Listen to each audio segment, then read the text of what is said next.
पावसाचा मुख्य सीझन वर्षा ऋतू संपल्यानंतर एक असा कालावधी येतो ज्याला यमदंष्ट्र म्हणजेच प्राणहर यमाची दाढ म्हटलं जातं। हा कालावधी असेल शरद ऋतूचा, जो 23 ऑगस्ट ते 23 ऑक्टोबर दरम्यान असेल। याला यमदंष्ट्र का म्हटलं जातं आणि ऋतूमध्ये आपल्याला काय काय सावधगिरी बाळगावी लागेल, चला तर पाहून घेऊया। व्हिडिओ कामाचा आहे, अखेरपर्यंत जरूर पहा।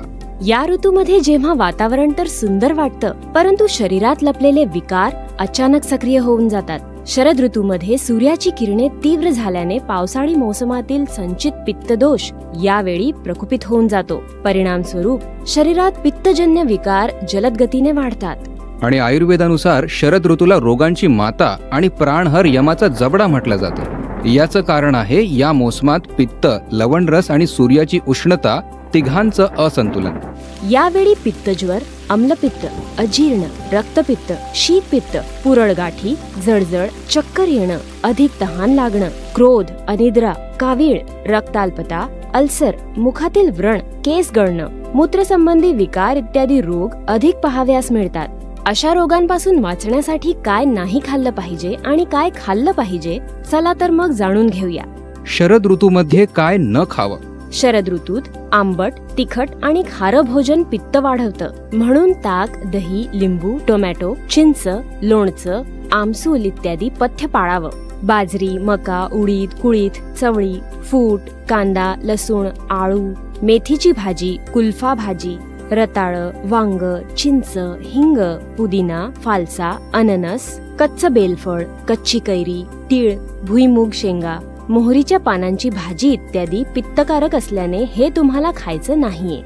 इतकंच काय, पण बर्गर, पिझ्झा, चाऊमिन, समोसे, भज्या, पाणीपुरी, इडली, डोसा यासारखे खमीरयुक्त किंवा आंबट खाद्य व पेय पदार्थ जरी खायला टेस्टी वाटत असले तरीही हे आम्लपित्त, जळजळ आणि अल्सर वाढवतात, म्हणून यांच्यापासून सावध राहा। शरद ऋतूमध्ये काय खावं? या ऋतूत धान्यात गहू, जव, ज्वारी, धान, सामा किंवा भगर इत्यादी खाल्लं पाहिजे। कडधान्यात हरभरा, तूर, मूग, मटकी, मसूर, मटार इत्यादी खावं। भाज्यांमध्ये कोबी, ककोडा, पडवळ, शिराळी, गवारच्या शेंगा, गाजर, मक्याचं कणीस इत्यादी खावं। तथा फळांमध्ये अंजीर, पिकलेली केळी, पेरू, जांभूळ, कलिंगड, डाळिंब, द्राक्ष, नारळ, पिकलेली पपई इत्यादी सेवन करू शकता।